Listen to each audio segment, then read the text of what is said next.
सगळ्यामध्ये. म्हणजे होळीची पूजा ते स्वतः करायचे. त्यातली एक गंमत सांगते की डोक्याला धुमारे कसे फुटतात, ज्याचा औपचारिक शिक्षणाशी फार संबंध नाही. तुमची विचार करण्याची क्षमता आणि संवेदनशीलता जर जागृत असेल तर तुम्ही कुठेही तो शहाणपण शिकत असता. होळी होती, पूजा वगैरे झाली. पूजा झाल्यावर ते नैवेद्य बिवेद्य वगैरे ते सगळं झालं आणि मग तुम्हाला माहिती आहे शेवटी काय होतं, ते प्रदक्षिणा घालणं आणि मग पालथीमुठ करून यथास्थित शंखध्वनी. मी पण त्याच्यात सामील झाले. वय वर्ष 9. ते सामील झाल्याबरोबर पाठीमागे धक्का बसला आईचा, कार्टे पोरींनी बोंब मारायची नसते. सिद्धेश्वर शास्त्री चित्राव, ज्यांना आम्ही बाबा म्हणायचो, ते आले आणि ते वाक्य माझ्या डोक्यामध्ये आजही कोरलेलं आहे, मारू दे तिला बोंब. नाहीतरी बायकांनीच बोंब मारण्याचा आजचा दिवस असतो ह्याचा शोध. मग मी ज्या वेळेला लोकसंस्कृतीचा वगैरे अभ्यास, समाजाचा अभ्यास वगैरे करायला लागले, त्यावेळेस याचा शोध घेता घेता घेता आदिम अवस्थेमधल्या जे स्त्रीप्रधान जीवन होतं तिथपर्यंत गेले. राजवाड्यांच्यासारखे लोक मला उपयोगी पडले. भारतीय संस्कृतीचा, भारतीय विवाह संस्थेचा इतिहास आम्ही डोळसपणाने काही वाचतच नाही हो.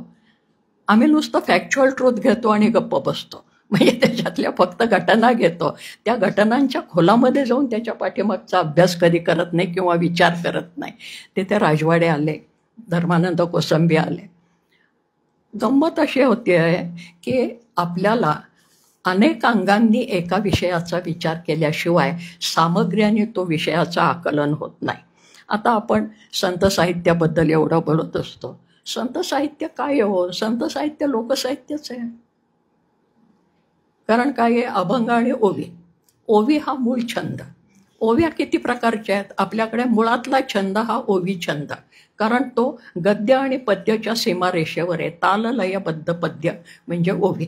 आणि मग त्या ओव्या बाळाला झोपवण्याची ओवी, दळणाची ओवी, काढण्याची ओवी, सडा सारवणाची ओवी, नुसत्या बायका म्हणत होत्या ती ओवी.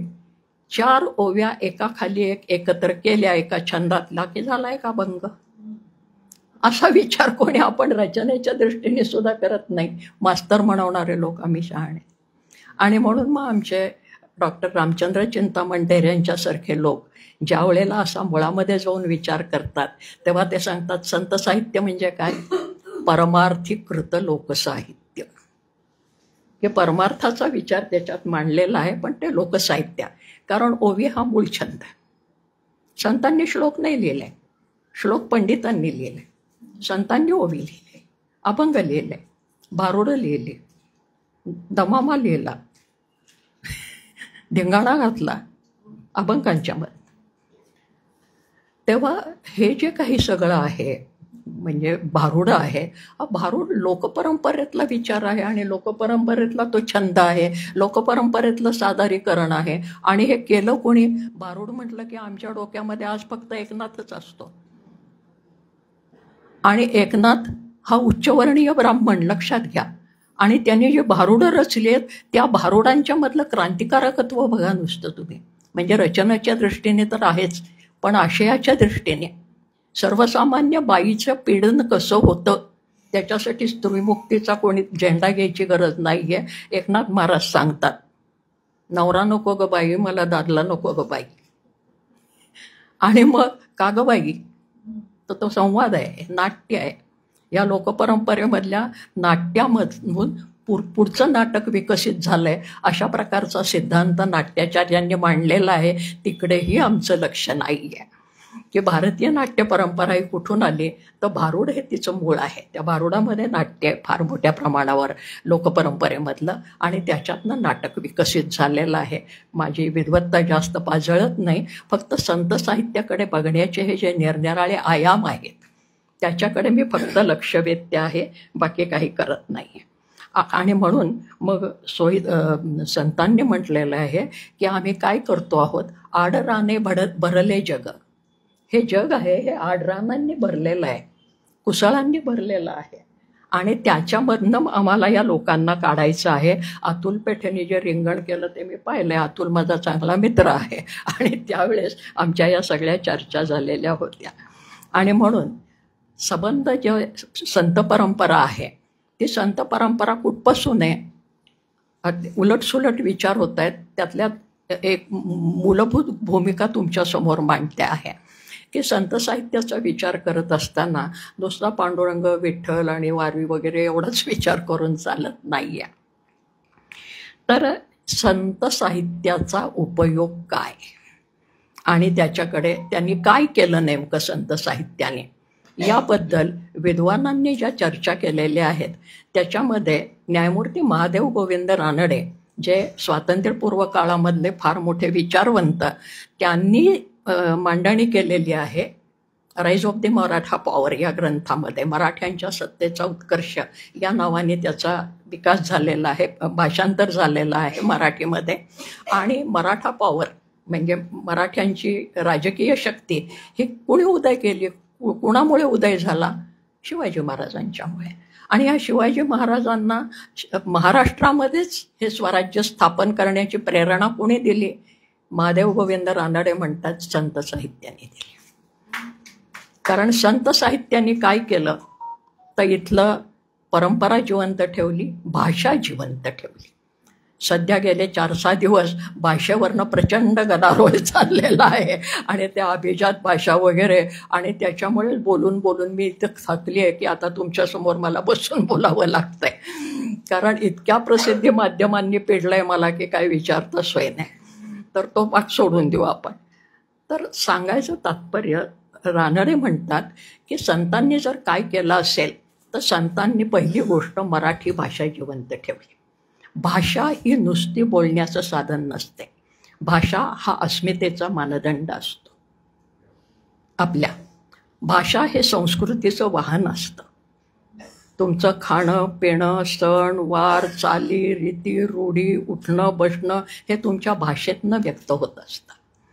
त्यामुळे कुठलीही एखादी भाषा घेतली आणि ती भाषा आम्ही लगेच वर्षात शिकवून त्या पोराला पंडित करून टाकतो, हे शक्य नसतं. कारण त्या भाषेमधनं संबंध सांस्कृतिक पैस हा आकलन होत असतो.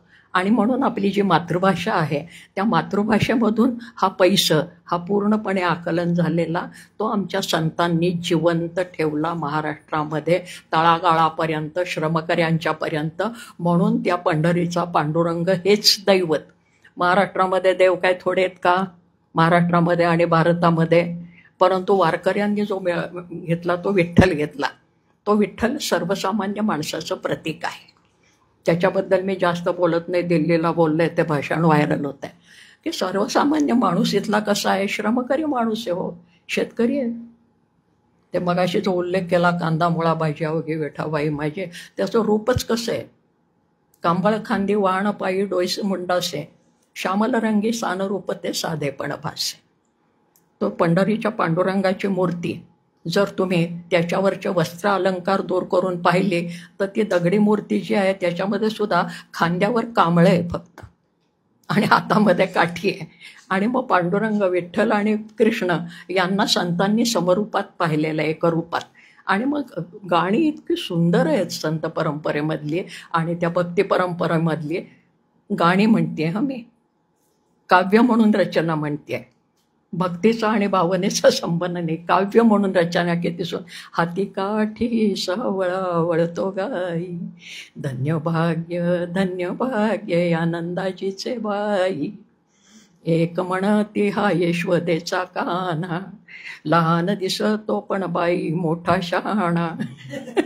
वत्सन सता धेनुसी आणि तो पाना, अघटित करणी या श्रीरंगाची बाई. असं संबंध ते चरित्र. म्हणजे काकड आरती जर एक तुम्ही घेतली, माझं मत असं आहे की काकड आरती हा एकपात्री नाट्यप्रयोग आहे, संपूर्णपणे भक्तिनाट्याचा प्रयोग आहे. तिकडे आमच्या नाटकवाल्यांचंही लक्ष गेलं नाही आणि भक्ती परंपरेतल्या लोकांचंही लक्ष गेलं नाही. डॉक्टर धैर्यांशी माझी चर्चा होती होती त्यावेळेला आम्ही एक संयुक्त प्रकल्प असा घेणार होतो भक्तिनाट्याचा. कारण भारूड गोंधळ ही तर नाटकं आम्हाला माहितीच आहेत, परंतु ही जी दैनंदिन जी पूजा अर्चा देवतेची आहे आणि नाट्याचा उगम जो आहे त्या उगमाचा शोध घेण्याचा प्रयत्न मी केलेला आहे माझ्या मिथक आणि नाटकमध्ये. आणि त्याचं मूळ जे आहे ते विधीमध्ये आहे, निरनिराळ्या प्रकारचे विधी. म्हणून ते विधी तुम्ही बघा कुठल्याही पूजनाचे, अत्यंत नाट्यमय विधी असतात. त्याच्यातला भक्तिभाव हे सगळं बाजूला काढून टाकता. आणि काकड आरती हा तर इतका नाट्यमय विधी आहे की काय विचारता सोय नाही. म्हणजे कसं सजीवाचं म्हणजे सगुणाचं पूर्ण आरोपण त्या निर्गुणावर केलेलं आहे, की एकीकडे तो देव कसा आहे, कुठलाही देव, तर तो अणुरेणू या थोकडा तुका आकाशा एवढा, तो अणुरेणूपेक्षा लहान पण आहे आणि आकाशापेक्षा मोठा पण आहे. तुम्ही जसा त्याला पाहाल तसा तो आहे. आणि म्हणून मग त्याची वर्णनं करत असताना तो जो निर्गुण आहे त्याला सगुण रूप दिलेलं आहे सगळ्या भक्ती परंपरेमध्ये, फक्त वारकरीच नव्हे. एकूण भक्ती परंपरेचा जर विचार केला तर एक महत्त्वाची गोष्ट आपल्यासमोर मला सांगायची आहे की ही भक्ती परंपरेचा काळ कुठला आहे. ज्ञानेश्वर महाराजांनी सुरुवात केली, ज्ञानदेवे रचिला पाया. शेवट कुठे झाला, रामदासांच्या पर्यंत. सुरुवात निवृत्ती ज्ञानदेव, सोपान मुक्ताबाई, एकनाथ नामदेव, तुकाराम, रामदास. रामदास हा काय भक्ती म्हणजे विठ्ठल परंपरेतला नाही, परंतु तो भक्ती परंपरेमधला आहे. त्याच काळामध्ये आता हे सुरुवात केव्हा झाली ज्ञानेश्वरांची, ज्ञानेश्वरांनी समाधी घेतली 1298 इसवी सन. त्या वर्षी अल्लाउद्दीन खिलजी प्रथम यादवांच्या महाराष्ट्रामध्ये आला. आता अलीकडच्या काळात काय झालंय, ते व्हॉट्सअप युनिव्हर्सिटीमध्ये कोणी काहीही आपली विद्वत्ता पाजळत आहे की संतांनी त्या मुघल साम्राज्याला विरोध का नाही केला. अरे मुघल साम्राज्य होतं कुठे त्यावेळेला अजून आलेलं, याचा विचारच करत नाही. की ज्या वर्षी ज्ञानेश्वर समाधी घेतात त्या वर्षी पहिल्यांदा अल्लाउद्दीन खिलजी आला आणि त्यावेळेला अजून त्यांचं साम्राज्य पसरायचं, अजून 5 शाह्या वगैरे व्हायच्या आणि त्यावेळेला संत कुठे लढाई जाणार करायला जाणार. परंतु असं चाललेलं आहे सध्या. आणि मग त्यावेळेला युरोपात इतके शोध लागले होते, अमुक झालं होतं, तमुक झालं होतं. युरोपातली परिस्थिती आणि आमची परिस्थिती याच्यात जमीन आसमानाचं अंतर आहे. आमच्याकडे जी संस्कृती आहे ती ग्रामसंस्कृती आहे, जातीभेदाने बुजबुजलेली संस्कृती आहे. जातीभेदामध्ये उच्चनीचता आणि आचाराचे अतिशय कडक असे निर्बंध आहेत. किती कडक निर्बंध आहेत की तुम्ही कुठल्या जातीचे आहात याच्यावरनं तुम्ही काय घालायचं, काय बोलायचं, कसं बोलायचं, कुठे बसायचं, कसं उठायचं, लग्न कसं करायचं, बारसं कसं करायचं, मरायचं कसं, मेल्यावर विधी काय करायचा, हे सुद्धा सगळं आमच्या जातींनी सांगितलेलं आहे. आजही आम्ही असं बघतो आहोत की कुठल्या तरी खेड्यातल्या कुठल्या तरी निम्न जातीतला मनुष्य घोड्यावरनं वरात काढली म्हणून गावातले उच्चवर्णीय त्याला जाळायला निघतात. ही जर परिस्थिती आज आहे. ज्या वेळेला माणूस काय ते चंद्रावर गेला, अमक्यावर गेला, तमक्यावर गेला, हा एक गट गेला हो, बाकीच्या सगळ्याचं काय. ही जी काही प्रचंड विषमता आहे, या विषमतेकडे कोणी लक्ष देणार की नाही, का एक फक्त मुद्दा घेऊन बसणार. म्हणून मी म्हणलं इंग्रज आल्यानंतर आमचा एक गोड गैरसमज की लिहिता वाचता येणं म्हणजे शिक्षण. त्याच्या आधीचे लोक जगत नव्हते का, जगण्यासाठी आवश्यक त्या सगळ्या गोष्टी लिहिता वाचता न येणारी मंडळी करत होती की नाही. या देशामध्ये घरं बांधत होती, पिकं पिकवत होती, बायका पोरांना जन्म देत होत्या, त्यांची आजारपणं काढत होत्या, सगळं होत होतं. स्वयंपाक करत नव्हत्या, निरनिराळे पदार्थ करत नव्हत्या. कुठल्या होम सायन्स कॉलेजमध्ये गेल्या होत्या त्या.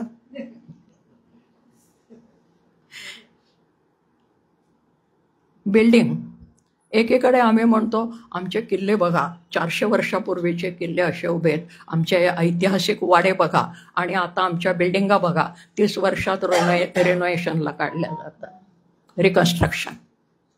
काय आहे मग? आम्ही ज्ञानाच्या क्षेत्रात पुढे गेलो का मागे गेलो? आमचा आर्किटेक्ट काय करतायत? आमच्या आर्किटेक्चर ह्या आर्किटेक्टचा कुठे विचार करतायत का नाही? एखादा परदेशातला बेरी येतो आणि तो म्हणतो आमच्या इमारतींचं जुनं स्ट्रक्चर कसं आहे आणि 4 घरं तशा प्रकारची बांधतो. आणि आमच्या भारतीय हे काय करतायत, आर्किटेक्ट काय करतायत, तर त्या पाश्चिमात्यांचं अनुकरण करतायत. तिकडे उंच उंच बिल्डिंग, कारण तिथे अंधार असतो वर्षाचे 6 महिने, पावसाळाच असतो, तिथे उंच उंच इमारती आणि काचांनी मडवलेले पायापासून डोक्यापर्यंत आमच्या या उष्ण देशामध्ये याची गरज आहे का? आता सगळ्या शहरांच्या मध्ये ज्या काय तथाकथित डेव्हलपमेंट झालेल्या आहेत तिथे त्या उंच बिल्डिंगा बघा सगळ्या काचांनी अशा भरलेल्या आहेत आणि त्या काचा उन्हामध्ये तडकतायत. मग काय करतात आमचे आर्किटेक्ट आणि इंजिनियर? याचा काही स्वतंत्र विचार करणार आहेत का नाही? ज्ञान म्हणजे काय? तुमच्या जगण्याशी संबंधित असतील अशा गोष्टींचं जर तुम्ही संशोधन करत नसाल तर मग पाश्चिमात्यांचं अनुकरण कोण करतंय? तथाकथित उच्च शिक्षित लोक जास्त करतायत. आणि म्हणून मी त्या दिल्लीच्या व्याख्यानापासून परत सांगते, साहेब असताना आम्ही जेवढं साहेबाचं अनुकरण करत नव्हतो तेवढं साहेब गेल्यानंतर करायला लागलो. म्हणून आमच्या स्वच्छतागृहापासून स्वयंपाकघरापर्यंतच्या रचना बघा, नक्कल आहे सगळी. आता ही जी नक्कल आहे, पाश्चिमात्यांनी येऊन सांगितलं का काय तुमच्या स्वयंपाकघरात बायकांनी उभ्याने ओट्यावर स्वयंपाक करा किंवा अमुक प्रकारचे टॉयलेट बांधा म्हणून? तुम्ही अनुकरण करायला लागला. पाश्चिमात्यांनी नाही आक्रमण केलं, तुमची डोकी तुम्ही गहाण टाकली. संत साहित्याकडे पाहत असताना किंवा कुठल्याही आमच्या ऐतिहासिक परंपरेकडे पाहत असताना त्या काळातला इतिहास, भूगोल, वातावरण, इथली समाजरचना, त्या समाजरचनेमधले निरनिराळे दंडक यांचा कुठे आम्ही विचार करणार आहोत की नाही? आणि संत साहित्याने जर क्रांती कुठली केली असेल तर सर्व जाती जमातीच्या लोकांना एकच स्तरावर आणण्याचा प्रयत्न केला. म्हणजे जसं न्यायमूर्ती महादेव गोविंद रानडे म्हणाले की शिवाजी महाराजांच्यासाठी अनुकूल सांस्कृतिक पार्श्वभूमी संतांनी निर्माण केली भाषेच्या द्वारे, केवळ भाषेच्या द्वारे. कारण ती भाषा जिवंत ठेवली, संस्कृती जिवंत ठेवली आणि त्यामुळे आमच्या खेड्यापाड्यातला अंदरमावळमधला साधा मराठा गडी हा शिवाजी महाराजांच्या सैन्यात मरायला तयार झाला. तिथे कुठे राष्ट्रभक्तीची गीतं वगैरे काही म्हटलेली नाही, तर राष्ट्रवाद वगैरे असला काही शिकवला नाही आहे. तो त्या भाषेच्या मधनं गेला, तो त्या आचरणामधनं गेलेला आहे दैनंदिन. दुसरी महत्त्वाची गोष्ट, हा जो काळ आहे इसवी सनाचं 13वं शतक ते 17वं शतक, तर हे जे सगळे मधले संत आहेत हे या काळात झालेले. आता हा काळ कसा आहे की या काळामध्ये एकीकडे मुघल साम्राज्य पसरत आहे, निरनिराळ्या शाया होत आहेत. इतिहासाचा विचार करा त्यावेळेला, नुसता संत साहित्याचा विचार करू नका. अभिजात मराठीमध्ये ज्याला इंटरडिसिप्लिनरी स्टडी अप्रोच म्हणतात, आंतरज्ञानशाखीय विचार पद्धती, की अनेक शास्त्रांचा विचार तुम्ही एका वेळेस केला तर तुम्हाला बऱ्याच गोष्टींचा उलगडा होऊ शकतो. नुसतं संत साहित्य, नुसती ओवी घेतली ना अभंग घेतला ना अर्थ लावत बसला होत नाही. तसा तो संबंध काळ जो आहे तो काळ तुम्ही बघा, संबंध भारतभर निरनिराळ्या भाषेमध्ये निरनिराळ्या प्रदेशामध्ये संतच निर्माण झालेले आहेत.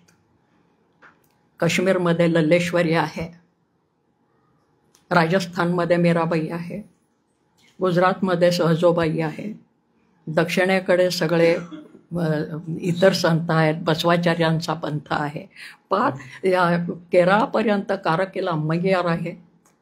किती संत सांगावेत हो तुम्हाला.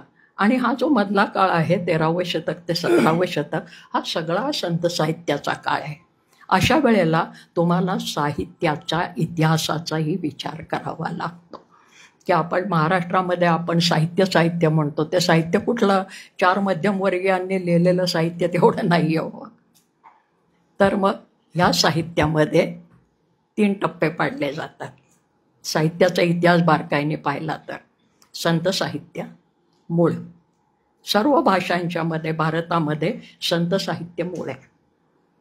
मग पंडित साहित्य, कारण पंडित हे नेहमीच थोडे असतात, आणि बहुजन समाजांचं मनोरंजनाचं तंत साहित्य, त्याला आमच्या माट्यांनी शब्द वापरलेत, संत पंत आणि तंत. तंत म्हणजे तंतुवाद्याच्या नावाने आधाराने जे केलं जातं, म्हणजे लावण्या पोवाडे वगैरे ज्याला आपण शाहिरी साहित्य म्हणतो, अशा प्रकारचं हे एकाच काळामध्ये निर्माण होतं. हे लक्षात घ्या तुम्ही.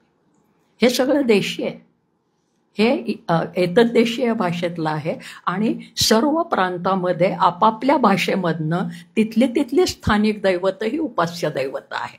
उपास्य दैवताच्या बाबतीत भक्ती परंपरेमध्ये कुठेही आडकाठी नाही आहे. मग कुठे ते नाथपंथ असतील, कुठे शैव असतील, कुठे वैष्णव असतील, कुठे काळा विठ्ठल असेल, कुठे विठ्ठल आणि वीरप्पा एकत्र झालेले असतील, देवांचे सुद्धा संकर झालेले आहेत निरनिराळे. त्या विठ्ठलामध्ये किती देवतांचा संकर झालेला आहे. आता बुद्ध आम्हाला आत्ता असं वाटलं ना आश्चर्य वाटायला लागलं. आश्चर्य वाटायचं काही कारण नाही. संबंध विठ्ठल परंपरेचा जर इतिहास पाहिला, साधी गोष्ट तुमच्यासाठी, श्री विठ्ठल एक महासमन्वय हे डॉक्टर ढेऱ्यांचं पुस्तक तुम्ही पहा. त्याच्यामध्ये हा विठ्ठल दक्षिणेकडे. मग आम्हाला फक्त अभंग माहिती असतो, कानडावं इट्टलू कर्नाटकू त्याने माझं मागे काय लावी वेधू. आता कानडा विठ्ठल म्हणजे काय, कर्नाटकू म्हणजे काय? तर कन्नड प्रदेशामधनं आला विठ्ठल. आला कुठनं? कन्नड प्रदेशामधनं आला, महाराष्ट्रामध्ये राहिला. तेलंगणापासून अगदी मारवाडापर्यंतचे त्याचे भक्त वारीला येतात ना. कारण हे वारीचे जास्त अभ्यासक आहेत म्हणून त्यांनी मला 1-2 अंकात लिहायला लावलं होतं केव्हा तरी. तर सांगायचं तात्पर्य, भारतभर हा संत काळ आहे. त्या प्रदेशातले संत त्या भाषेत लिहित आले आणि एकच गोष्ट सांगत आले. काय सांगत आले? कुठल्याही कर्मकांडाचा पुरस्कार केला नाही, जो अभिजन परंपरेने केला आणि आजही करते आहे. कर्मकांड नाही. किती साध्या शब्दात, अंतरे निर्मळ वाचेचा रसाळ, त्याचे गळा माळ असो नसो. मगाशी कोणीतरी सांगितलं गळ्यात माळ घातली की ते बंधन. काही नाही हो. अंतरी निर्मळ, वाचेचा रसाळ, गोड बोला, मन निर्मळ ठेवा. मग तुम्ही गळ्यामध्ये माळ घातली तरी चालेल, नाही घातली तरी चालेल, ते महत्त्वाचं नाही आहे. किंवा अमुक उपास करा, तमुक उपास करा, अमक्या उपासाला तमकं खा, तमक्याला तमकं खा वगैरे असले नाही काय सांगतो. ते एकादशी असते, पण तरीसुद्धा संत काय सांगतात? टिंगल करतायत. संत स्वतःच्या समाजाची टिंगल करतायत. मगाशी म्हणलं तसं आपल्याच लोकांच्या भावना दुखवतायत की एकीकडे एकादशी व्रत करायचं आणि दुसऱ्याकडे चमचमीत खाद्यपदार्थ कसे करता येईल त्याचा विचार करायचा. व्रत एकादशी मात्र हे देहाशी आहे. नित्य मनापाशी दिवाळीचं की एकादशीने शरीराला उपास करायचा आणि मनामध्ये बटाटेवडा खायला कधी मिळेल. संतच ही आपली काय ज्याला आपण म्हणतो की ज्याला आत्मचिकित्सा म्हणतात, ते आत्मचिकित्सा संत करत आहे. सगळे संत. आणि त्या संतांच्या मध्ये फक्त महाराष्ट्रातले नाही, उत्तरेकडे संत ते करतायत. फार कशाला, इस्लाम धर्मीय ते करतायत. आता कबीरच्या जातीचाच पत्ता नाही, पण कबीरदास आणि तुकाराम हे दोघं जण असे आहेत की ते आत्मचिकित्सा करण्याच्या बाबतीत कडेलोट आहे. की काय झालं, अमुक झालं की ते डोक्याचे केस काढले पाहिजेत, तमुक झालं की केलं पाहिजे, कर्मकांड सगळे. आमच्या कबीरदासजी म्हणतात की जर केस भादरून तुम्हाला काय पावित्र्य बिवित्र्य येत असेल तर बकऱ्या आणि मेंढ्याचे केस तर परत परत कापले जातात, मग ते स्वर्गात जातात का? ही आत्मचिकित्सा. मुंडा ये हरी मिलाय. मुंडन केलं की परमेश्वर भेटतो. मुंडा ये हरी मिले सबको ले मुंडा आहे. बार जो मुंडते बेडन वैकुंठ जाय. वारंवार मुंडन केलेलं बेड बकऱ्या काही वैकुंठाला जात नाहीत. तर तुमच्या कर्मकांडामध्ये तुम्ही ज्या वेळेला गुंतून राहता त्यावेळेस त्या कर्मकांडाची चिकित्सा सगळे संत करतात, उत्तरेपासून दक्षिणेपर्यंत. त्यांची उपास्य दैवतं वेगळी वेगळी आहेत. मगाशी म्हणलं तसं दक्षिणेकडचे सगळे शैव आहेत. आता आमची अक्क महादेवी बसव संप्रदायामधले शैव आहे आणि केवढी बंडखोर आहे ती. सगळ्या संत स्त्रिया हे तुम्ही फार थोड्या संत स्त्रियांचा झलक दाखवली आहे मी. तर त्या संत स्त्रिया एवढ्या बंडखोर आहेत की सगळी स्त्री मुक्ती चळवळ झक मारते तिच्या पुढे. कुठं नाही सांगा काय आहे. अतिशय रूपसुंदर अशी ही कन्या राजा बिज्जल कर्नाटकातला त्याच्या दृष्टीस पडले. आणि नेहमी माहिती आहे की जो उच्चवर्णीय किंवा उच्चस्तरीय पुरुष असतो त्याच्या मनात एखादी मुलगी भरली की ती पाहिजेच मला वगैरे वगैरे, तसं ते तिच्याशी लग्न करतो. आणि ती नाही म्हणते आधी, तर तिला दम भरतो, तू जर माझ्याशी लग्न केलं नाहीस तर तुझ्या आईवडिलांना संपवेन. हे आज चालले तेच होते बाईच्या बाबतीत काय फार फरक पडलेला नाही आहे. आणि मग त्यावेळेला तिने अट घातली, बरं आता माझ्या आईबापांना मारायच्यापेक्षा लग्न करते तुझ्याशी, पण माझ्याही अटी आहेत. ती शिवभक्त आहे, शिवलिंगाची उपासना करते आहे तिचा. आणि ते म्हणते माझ्याकडे शिवभक्त येणार, त्यांची मी अवभगत करणार, त्यांचं मी आदरातिथ्य करणार. पण हे आदरातिथ्य करत असताना मला अडथळा करायचा नाही कोणी, कुठल्याही कारणावरनं. प्रपंच आड येता उपयोगी नाही त्याच्यासाठी. आता आमचे पुरुष संत सांगतात, कामक्रोधा आड पडले पर्वत राहिला अनंत पलीकडे वगैरे. एखाद्या बाईला असं वाटत नसेल का की प्रपंच हा ढोंढा आहे, स्त्री ही मोक्षमार्गातली धोंडा आहे वगैरे, असली वचनं आम्ही ऐकतोय. पण एखादा पुरुष हा मोक्षमार्गातला धोंडा असेल असं बाईला वाटत नसेल का? वाटलंय, फक्त आम्ही त्याच्याकडे लक्ष दिलं नाही. कामक्रोधा आड पडले पर्वत राहिला अनंत पलीकडे. आमच्या पुढच्या विठाबाईसारख्या संतांनी म्हटलंय, गोदामाईसारख्या संतांनी म्हटलंय, या बायांची नावं सुद्धा माहिती नाही आहेत हो. एवढी आमची बहिणाबाई पहिल्यांदी पातिव्रत्य म्हणून नवऱ्याची सेवा करत राहिली आहे. एक क्षण असा आला की वैतागली होती. आणि मग ती म्हणायला लागली की पाहताची एक ग्रहशैल, हे घर माझ्या समोर पर्वतासारखं आडवं पडलंय, मला पलीकडे जाता येत नाही. हे एखादी बाई म्हणतेय केव्हा? इसवी सनाच्या 13व्या-14व्या शतकात. त्याला लिहिता वाचता येण्याची गरज नाही आहे. परत एकदा सांगते, स्त्रीमुक्तीचा विचार करणाऱ्यांनी जरा पुनर्विचार करायला शिकावं. संत साहित्यातल्या या किती संत स्त्रियांना लिहिता वाचता येत होतं, पुरुषांना तरी किती लिहिता वाचता येत होतं. समाजातल्या सर्व स्तरातल्या. महात्मा ज्योतिबा फुल्यांनी शाळा काढली त्या मुलींच्या शिक्षणासाठी. सगळ्या जाती जमातीच्या मुलांना तरी शिक्षणाची मुभा होती का लिहिता वाचता येण्याची? तात्या पंतोजीच्या शाळा फक्त एका विशिष्ट जातीच्या लोकांच्यासाठी होत्या. मिशनरी आमच्याकडे आले आणि मिशनऱ्यांनी आमच्याकडे शाळा सुरू केल्या आणि तेव्हा पुरुष शिकायला लागले. हे आम्हाला माहितीच नाही आहे. महात्मा ज्योतिबा फुले मिशनऱ्यांच्या शाळेत शिकले, त्यावेळेला आमच्या पुण्याच्या ब्राह्मणांनी त्यांनाही मारजोड करायला सुरुवात केली, हा बाटलेला आहे म्हणून. फार कशाला आमच्या बेळगावची संत, बेळगावचे सुधारक होते, त्यांची अवस्था अशीच झालेली आहे, मिशनरी शाळेमध्ये शिकले. गंगाधर पंत देशपांडे आणि बाकीची मंडळी. तर अशी कितीतरी गोष्टी सांगता येतील. आम्ही इतिहासही नीट वाचत नाही. अरे नुसते चरित्र, आत्मचरित्र जरी वाचलीत ना तरी समाजाचे हे सगळे ताणेबाणे लक्षात येतील. फक्त मन आणि मेंदू मोकळे ठेवून ते वाचले पाहिजे. स्त्रियांच्या बद्दलची जी काही हरिनारायण आपट्यांच्या कादंबऱ्या वाचा ना साऱ्या, की एकत्र कुटुंब फार चांगलं होतं आणि मग त्याच्यामध्ये स्त्रियांना संरक्षण होतं वगैरे वगैरे. त्या स्त्रियांची काय अवस्था होत होती एकत्र कुटुंबामध्ये, हरिनारायण आपट्यांच्या कादंबऱ्या वाचा त्या काळातल्या. 1920च्या आधीच्याच आहेत सगळ्या, म्हणजे किती जुन्या आहेत बघा. आणि त्याच्यामध्ये एखादी तरुण स्त्री जर कुटुंबामध्ये विधवा झाली एकत्र कुटुंबामध्ये, तर त्या घरामध्ये ती अजिबात सुरक्षित नव्हती. घरातला सासरा, दीर, आणखीन कोणी शेजारचे पाजारचे सगळ्यांची ती शिकार होत होती. बघतच नाही आम्ही. आणि ज्याला आपण असा आंतरज्ञानशाखीय विचार करायला पाहिजे, नुसता संत साहित्याचा असा विचार होत नाही. ते संत साहित्य केव्हा कुठे कसं निर्माण झालं, कुठल्या कुठल्या जातीचे संत तिथे तिथे होते ते तुम्ही बघा. आमच्या रवींद्र पोखरकर आज मुद्दाम आलेले आहे तिथे, कारण ज्या वेळेला नाशिकला त्यांनी माझी एक मुलाखत घेतली होती सीतायनवर, त्यावेळेला तेही चकित झाले. म्हणले आम्हाला हे माहितीच नव्हतं काही. म्हणलं तुम्ही दुसरं काही बघितलंच नाही त्याला, तर तुम्ही काय करणार? आणि मग तेव्हापासून ते लोक परंपरेच्या प्रेमात पडले. त्याला तर मी काय करू?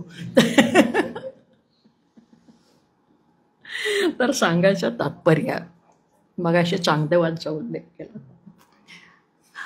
आमची मुक्ताबाई किती लहान वयामध्ये तिला आत्मसाक्षात्कार झालेला होता. तिला जन्मजात मुक्ताईचे चित्त चिरंतन मुक्त, ते जन्मजात मुक्तावस्थेमध्ये मन तिचं मोकळं अतिशय. 18 वर्षाचं आयुष्य लाभलं तिला. 18व्या वर्षी तिने समाधी पण घेतली. ज्ञानेश्वरांनी समाधी घेतल्यानंतर ती अतिशय व्याकुळ झाली, मेहुणला गेली आणि परित्याग करून ती गेली. आणि त्यावेळेला निवृत्तीनाथांचे अभंग आहेत, अतिशय व्याकुळ करणारे अभंग आहेत ते, की मुक्ताई आता इतकी दीन झालेली आहे आणि आजारी पडलेली आहे, तिला आता सगळेजण जपा, याच्या पलीकडे मी काही सांगू शकत नाही. ही मुक्ताई. चांगदेव हा मोठा योग्यांचा राणा असं म्हटलं जातं. योगी, कारण हल्ली योगाचं एक फार महत्त्व आहे की योग सामर्थ्य वगैरे.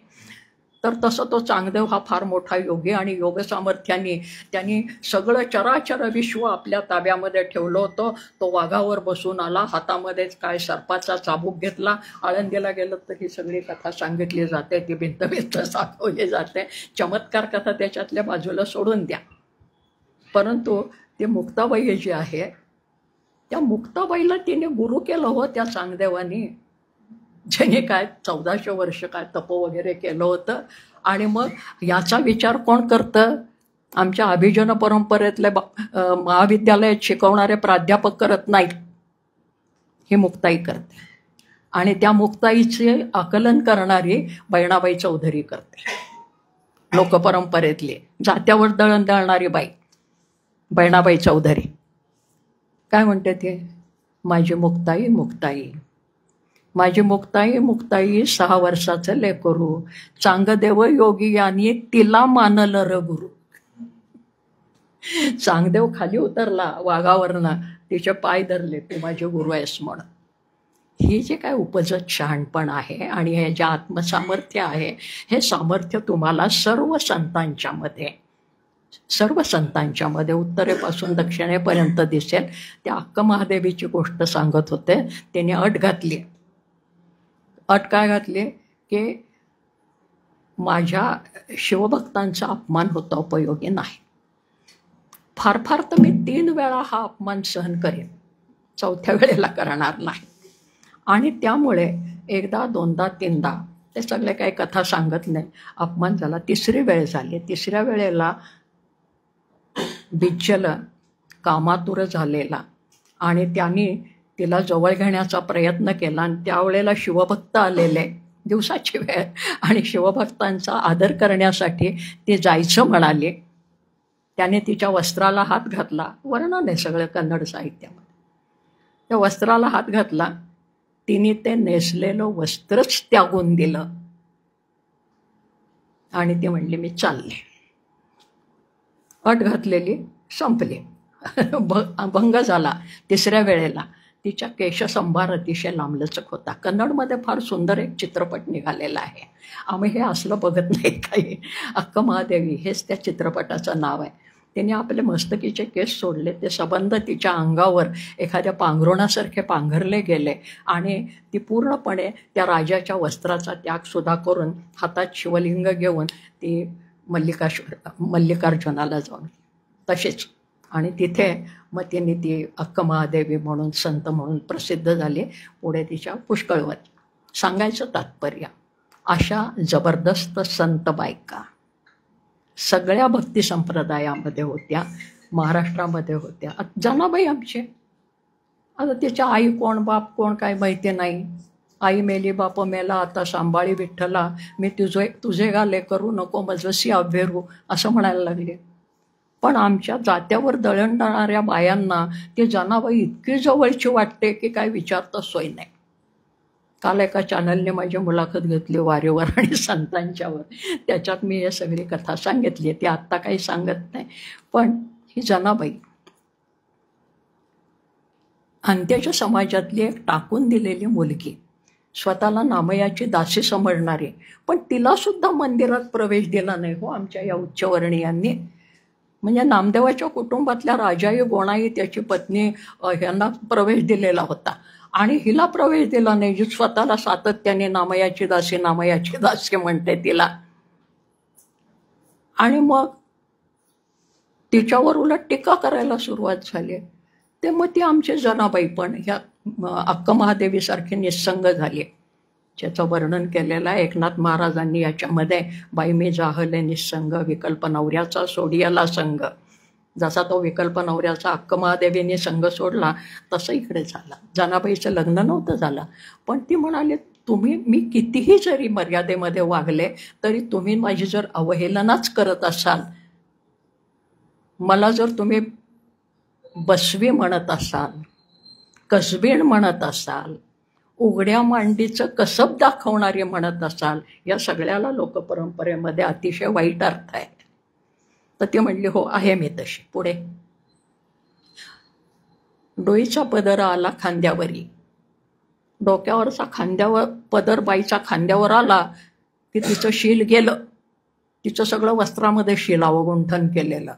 बाकी बाबा कसा का हिंडेना, त्याचं अतिशय ओंगळ वर्णन रामदासांनी केलेलं आहे. तिकडे काही जात नाही मी आता. की नदीच्या काठावर पुरुष ज्या वेळेला वस्त्रांतर करतात त्यावेळेला काय होतं ते. आणि या जनाबाईचं मात्र मग ती म्हणली हो आहे मी तशी. मग डोईचा पदर आला खांद्यावरी, भरल्या बाजारी जाईन मी, हाती घेईन टाळ, खांद्यावरी वेणा, आता मज मना कोण करी. पंढरीच्या पेठे मांडियले पाल घातलेली बाई आहे मी, पालावरची. पालावरची बाई म्हणजे काय, रस्त्याच्या कडेला कुठेही आडोसा करून शरीर विक्रय करणारी तिला पालावरची बाई म्हणतात. किंवा जे आपलं शरीर प्रदर्शन करते, उघड्या मांडीचं कसब दाखवणारी, हे लोकपरंपरेतले शब्द आहेत. जनाबाई म्हणते हो आहे मी तशी. पुढे पंढरीच्या पेठे मांडियले पाल, पण मी पाल कुठं मांडले, पंढरीच्या वाटेवर मांडले. मनगटावर तेल घाला तुम्ही. जनी म्हणे तेव्हा मी झाले वेसवा. झाले मी वेसवा झाले, वेश्या झाले, वेसवा वेशीवरची बाई. तेव्हा मी तशी झाले. या आमच्या संत स्त्रिया आहेत, भारतभरच्या आहेत. ती उत्तरेकडची काश्मीरमधली लल्लेश्वरी तशी आहे, दक्षिणेकडची देवी तशी आहे, ही आहे. महाराष्ट्रामधल्या सगळ्या स्त्रिया अशा आहेत. ती गोदामाई कीर्तने आहे, कितीतरी. विठाबाई आहे, ती विठाबाई तो कोणाला माहिती नाही. तिची तर गंमत अशी आहे की ज्याला आज आपण आमचे काय सुप्रीम कोर्टातले जजेससुद्धा आणि न्यायाधीशसुद्धा वाद घालत आहेत की पतीने जर स्त्रीच्या इच्छेविरुद्ध तिच्याशी संपर्क केला तर त्याला बलात्कार म्हणायचं नाही, असं आमच्या सुप्रीम कोर्टातले न्यायाधीश आज म्हणताय. काय देश सुधारलाय, अमुक झालंय, तमुक झालंय, माणूस सुधारलाय, आम्ही पुढे गेलोत, आणि आमचे न्यायाधीश असं म्हणतात. आणि माझी विठाबाई काय म्हणते, 16-17 वर्षाची मुलगी, इसवी सनाच्या 14व्या-15व्या शतकात, भ्रतारवो मजसी ओढितो एकांती. भ्रतारवो मजसी ओढितो एकांती, मध्यरात्री जाणा समयासी. ओढोनी या बहुत माजितो मजसी, भोगावे मजसी म्हणून. हे उघडपणे ती सांगते. आज असं उघडपणे सांगायला लागलं तर ते बाईलाच निर्लज्ज म्हणायचे. मग आमचे एकनाथ महाराज म्हणतात हो बाई झाले, बाई मी जाहले निसंग, विकल्प नवऱ्याचा सोडियाला संग. हा विकल्प जो प्रपंचामध्ये सारखा येतो आहे स्त्रीच्या आड, तो सोडून दिल्याशिवाय तुम्हाला खऱ्या अर्थाने मुक्ततेचा आनंद लाभणार नाही. हे संत स्त्रिया सांगतात. हे माझ्या जात्यावर दळण दळणाऱ्या बायका सांगतात, ज्या 18 पगड जातीच्या आहेत. कुणाला त्यांना तथाकथित शिक्षण वगैरे असलं काही नाही. जात्यावरच्या ओव्या फक्त आम्हाला कशा माहिती आहेत, बापाचं कौतुक, भावाचं कौतुक, नवऱ्याचं कौतुक, आमच्याचं. तिने फटकारलेलं सुद्धा आहे त्या वेळेला. इकडे कुणाचंच लक्ष गेलं नाही. थोडासा आत्मस्तुतीचा दोष पदरात घेऊन सांगते. हे सांगणारी लोकसंस्कृतीच्या अभ्यासाची पहिली बाई आहे की जात्यावर दळण दळणाऱ्या बायका किती क्रांतिकारक आहेत. बायकांना माहितीच नव्हतं हो आपल्यावर काय अत्याचार वगैरे होतो. हे तुमचं स्त्रीमुक्तीचं फॅड आलं आणि त्यांनी आमच्या साध्यासुध्या बायांना बिघडवलं, असं आजही म्हणणारी माणसे. ते माझ्या जात्यावर दळण दळणारी बाई म्हणते काय म्हणते ती की त्या रानामध्ये कोराटीची झाडं असतात. तर त्यामुळे काय आता मला ते शब्द आठवत नाही आहेत, परंतु तर आठवलं की सांगते, दुसरी ओवी सांगते, ओव्यांना काही तोटा नाही. तर ते दळायला लागल्या बाया की त्यांना ते कळतं की आपल्याला काय होतंय, त्या व्यक्त होत असतात त्याच्यामध्ये. झाडाला लागला आंबा, झाडाला लागला आंबा, आंबा नववती कैरी. वाटलं तो आंबा आहे, पण ती कैरीच निघाली. हे कशाला उद्देशून आहे रूपक तुमच्या लक्षात येईल. सवतीवर लेख दिली बापा इकून झाले वैरी. सवतीवर लेख बाप देतो, मुलगी नाही आपण होऊन जात. तर त्यावेळेला बाप वैऱ्यासारखा वागतो. आईवडील जोपर्यंत असतात तोपर्यंत भाऊ भाऊजे सांभाळतात. आईवडील गेल्यानंतर त्या भाऊ भाऊजे दुरावा करतात. आईबापाच्या राज्यात तांब्या तुपाचा केला रेता. आईला माझं कौतुक होतं. मी तूपभर हे लोटीभर तूप खाल्लं तरी आई काही म्हणत नव्हते. आईबापाच्या राज्यात तांब्या तुपाचा केला रेता, भाऊ भाऊजाईच्या राज्यात नाही पाण्यावरी सत्ता. हा जो विषम वर्तणूक आहे स्त्रीच्या बाबतीतली, तो बाप असू देत, भाऊ असू देत, नवरा असू देत, ते तिला कळत होतं. त्यामुळे नवरासुद्धा ज्या वेळेला विषम वागणूक देतो तोही तिला कळत होता. फार कशाला इतर बायांच्या नादी लागणारे पुरुष, लग्नाची बाई सोडून. त्याच्याबद्दलही ती बाई म्हणते, गैसुरे जसा कर्दळीचा गाभा, किती कोळी, किती छान, कर्दळीच्या गाभ्यासारखी कोळी घरची बायको, पण हा पराया नारीसाठी चोरगल्ली मंदी उभा. असं फटकारणारी ही जात्यावर दळण टाळणारी बाई, हिला तुम्ही अडाणी म्हणणार का? हिला स्त्री मुक्ती कळत नाही असं म्हणणार का? हे काय फक्त लिहिता वाचता, उलट लिहिता वाचता आल्यानंतर बायका किती मूर्खपणाने वागतायत ते सध्या आपण बघतो आहोत, लिहिता वाचता आल्यानंतर. त्यामुळे केवळ लिहिता वाचता येणं म्हणजे शहाणपण नाही. हे मला संत स्त्रियांनी शिकवलं, हे मला लोकपरंपरेने शिकवलं. कारण संत परंपरा जी आहे ते लोकपरंपरेचं परिमार्जित रूप आहे. लोकपरंपरेचं ते उदात्तीकृत अशा प्रकारचं रूप आहे.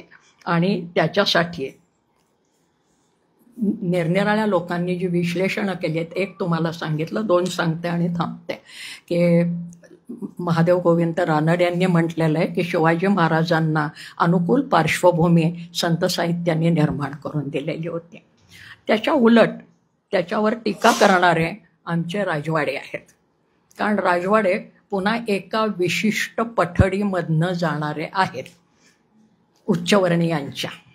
त्यामुळे राजवाड्यांची विश्लेषणं ही नेहमी हल्लीच्या बाबतीत तुम्ही म्हणालात तशी सनातनी दृष्टिकोनातनं झालेली विश्लेषणं आहेत. आणि म्हणून त्यांनी म्हटलेलं आहे की पारमार्थिकांनी केलेला रामदासांचा पराभव. तेव्हा रामदासांच्याबद्दल त्यांना जास्त प्रेम आणि आत्मीयता आहे. आणि इतर संतांनी काय केलं, वारकरी संतांनी टाळकुटेपणा शिकवला. मग अशी तुम्ही शब्द वापरलात, हा राजवाड्यांचा शब्द आहे की वारकरी संतांनी महाराष्ट्राला टाळकुटेपणा शिकवला आणि म्हणून मोगलांचा विरोध करायला ते पुढे झाले नाहीत. अहो, कसा ते मोगलांचा विरोध करणार? त्यांना खायची पंचायत होती, गावाच्या बाहेर तोंड काढायची पंचायत होती. हे विषम जे काही समाजस्थिती आहे ही आम्ही लक्षात घेणार आहोत की नाही? म्हणून राजवाडे म्हणले हे टाळकुटे संत आहेत. आणि मग अलीकडचेही आमचे तथाकथित शिक्षित लोक म्हणायला लागले, हो संतांनी टाळकुटेपणा शिकवला. टाळकुटेपणा नाही शिकवला, त्यांनी आत्मभान जागृत करून ठेवलेलं होतं. त्याला पुढे प्रेरणा ही पुढच्या गोष्टींनी मिळाली. त्याच्या पुढे आणखीन एक आक्षेप हल्ली येतो, डाव्या मंडळींनी असं केलं, डाव्या मंडळींनी इतिहासाची मांडणी तशी केली. माझ्यावरही असा आक्षेप आलेला आहे. परवा एकाने कुणीतरी लिहिलं की डावी बाई आहे. तर मी नेहमी म्हणते, हो माझी राईट विंग जरा कच्चीच आहे.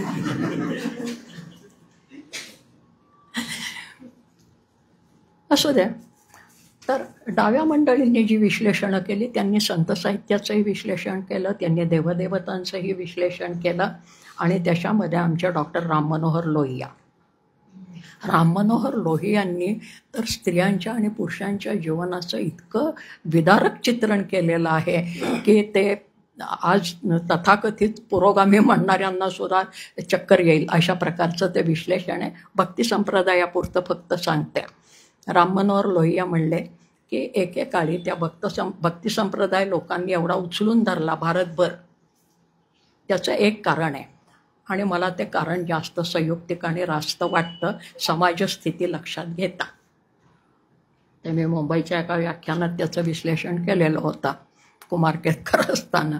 तर सांगायचं तात्पर्य त्यांचं म्हणणं असं की ह्या संतांच्या साहित्याचा एवढा उदो झाला त्याचं महत्त्वाचं कारण असं की त्यावेळेला भारतभर सरंजामशाहीचं युग होतं.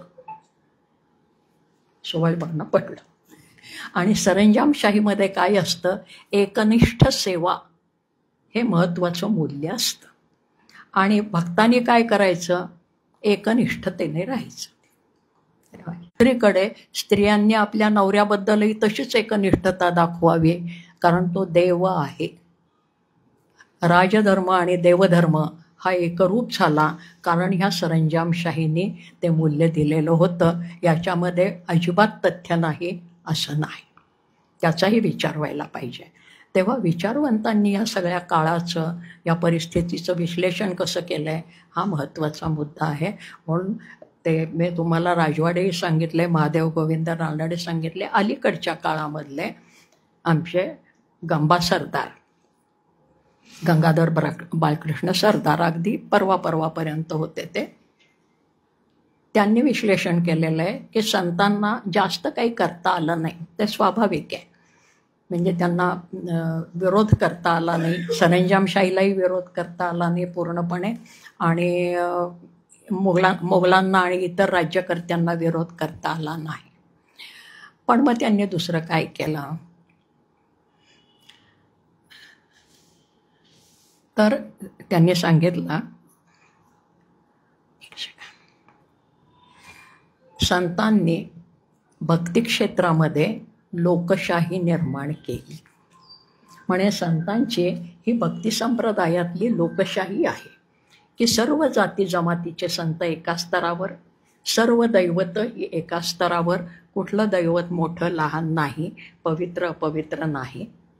तेव्हा लोकशाहीमध्ये जसे सर्व एका स्तरावर असतात तसे भक्ती संप्रदायामध्ये सर्वांना एका स्तरावर आणण्याचं काम जर कोणी केलं असेल तर ते संतांनी केलं आणि त्याचं चित्र वारीमध्ये दिसावं अशी संतांची अपेक्षा होती की जात पात धर्म याच्या पलीकडे जाऊन ते होत नाही हे आपल्याला दिसतंय.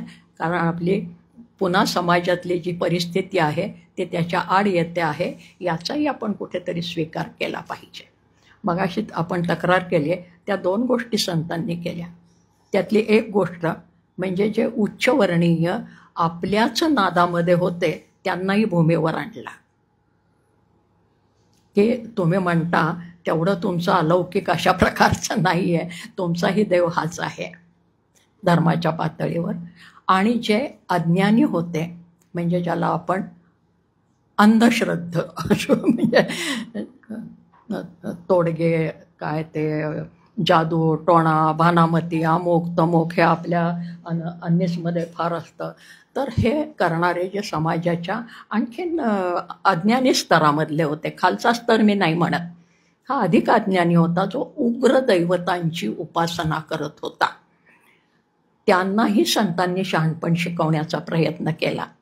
म्हणजे तुकाराम बाबा म्हणतात, वेताळे फेताळे जळो त्यांचे तोंड काळे, तो हा देवाचाही देव बळिया माझा पंढरीराव, तुका म्हणे चित्ती धरा रखुमाईचा.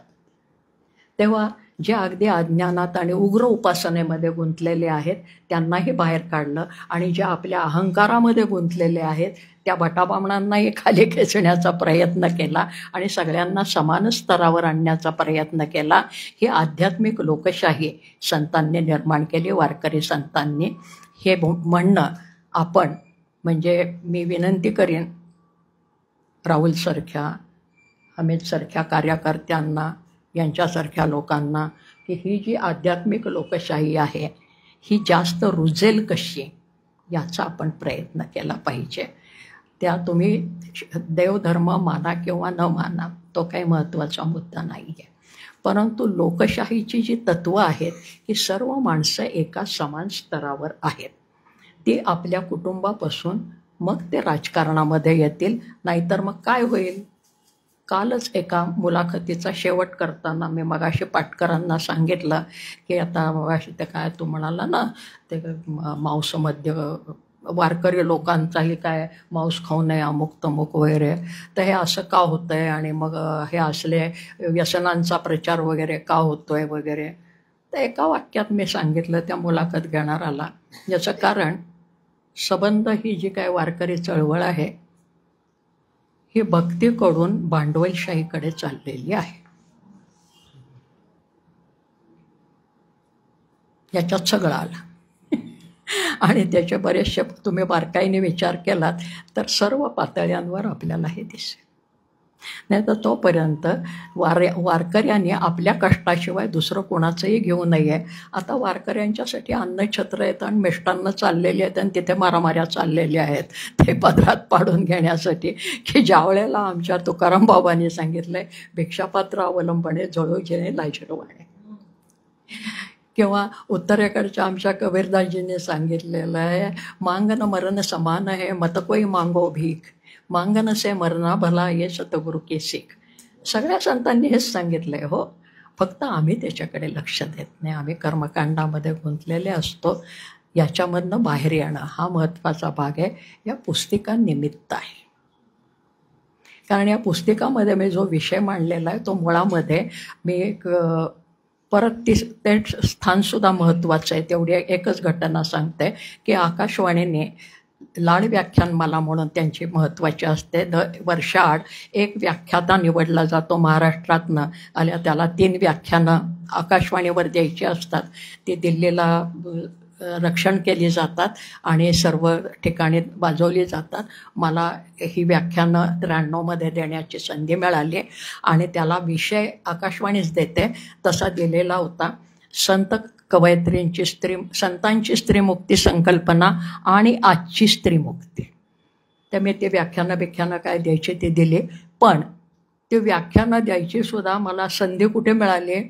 कोकणामध्ये महाडला चौदार तळ्याच्या काठी बाबासाहेब आंबेडकर सभागृहामध्ये. हा एक मोठा मजेशीर योग होता आणि त्या ठिकाणी ही मांडणी केली. मगाशी ज्यांनी उल्लेख केला की स्त्रीमुक्तीचा आत्मस्वर हे पुस्तक त्याच्यातनं निर्माण झालं, त्याच्यातला थोडासा अंश याच्यामध्ये आलेला आहे. याच्या पलीकडे तुमच्या डोक्याने तुम्ही स्वतंत्र विचार करायला लागलात तर अनेक प्रकारचे आत्मस्वर सापडत जातील. याच्याबद्दल माझ्या मनात शंका नाही. माझ्या कुठल्याही पुस्तकाचा एवढा गाजावाजा करत समारंभ झाला नव्हता आणि इतक्या लोकांना ताटकळत ठेवायला नव्हतं मी कधीही. ते राहुलने केलं. त्यामुळे जे काय कोणाला हे द्यायचं असेल ते तिकडे पार्सल करा. रामकृष्ण हरी.